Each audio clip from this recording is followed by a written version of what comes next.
লিখিছো প্রশ্ন পেজ লিখিছো এই ফটো কার আছে মুখ্যমন্ত্রী মুখ্যমন্ত্রীଙ୍କ ফটো না কি ଏ ମୋ ଡାଏରୀ ସବୁ ଫିଲ୍ ଅପ୍ କରିବ ଏଠି ଉପରେ ଲେଖା ଅଛି ନାମ ଯିଏ ଯାହା ନାଁ ଲେଖିବ ଶ୍ରେଣୀ ଲେଖିବ ବିଭାଗ ଲେଖିବ ରୋଲ ନମ୍ବର ଲେଖିବ ହେଲା ଆଉ ଘର ଯୋଉଟା ନ ପାରିବ ତୁମ ବାପା ମାଆଙ୍କୁ ପଚାରିବ ନହେଲେ ଆସି ସ୍କୁଲରେ ଦିଦି ସାର୍ଙ୍କୁ ପଚାରିବ ବୁଝିପାରିଲ ସବୁ ଲେଖା ହେଇଥିବ ତୁମ ପରିଚୟ ତୁମ ପରିବାର କିଏ କିଏ ଅଛନ୍ତି ଅଭିଭାବକ ମାନଙ୍କ ପାଇଁ ଲେଖା ହେଇଛି ତୁମ ବିଦ୍ୟାଳୟର ନାଁ ଲେଖା ହେଇଛି ତୁମ ସ୍ୱାସ୍ଥ୍ୟଗତ ବିବରଣୀ ବି ଲେଖା ହେଇଛି ସବୁ ପରୀକ୍ଷା କଲେ ନାଇଁ ଆମର କେମିତି ଆସନ୍ତି ନା ଗୋଟେ ଗାଡିର ତୁମର ଓଜନ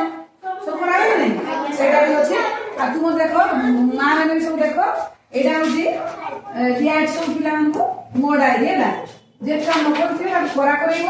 ଯେ ନ ପାରିବେ ସ୍କୁଲ ପଚାରିବେ ଯଦି ନିଜେ ଜାଣିଥିବ ଆଉ ତାଙ୍କୁ ବୁଝେଇଦେବ ଯେଟା ନ ପାରିବ ଆସିକି ସ୍କୁଲ ଡାଉଟ୍ କ୍ଲିୟର କରିବେ କିନ୍ତୁ ସବୁଦିନ କରା କରିବ ଏଇଥିରେ ଛୁଆଙ୍କୁ ଦିଆହଉଛି ତାଙ୍କ ଛୁଟି କେଦିନ ଅଛି ହେଲା ମାନେ ବର୍ଷ ସାରା ଛୁଟି କେଦିନ କେବେ ଅଛି ସେଠି ବି ଲେଖା ହେଇଛି ଆଉ ତାଙ୍କର ଏଇଗୁଡା ସବୁ କାର୍ଯ୍ୟ ଦିଆଯିବ ଯେ ସ୍କୁଲରେ କିଛି ପାଠ ଦିଆଯାଇଛି ହେଲା ତାକୁ ବି ତୁମେ ଦେଖିବ ନିଜେ ନ ପଢି ପାରିଲେ ବି ଛୁଆଙ୍କୁ କହିବ ଯେ କିଛି ପାଠ ଦିଆଯାଇଛି ସ୍କୁଲ ଦେଇକି କରିବ ଦେଇକି ଡେଲିଟା ଦେଖ ତାଙ୍କ ବସ୍ତାରେ ଏଇ ମୋ ଡାଏରୀଟା ଆସିକି ହେଲା ଆଉ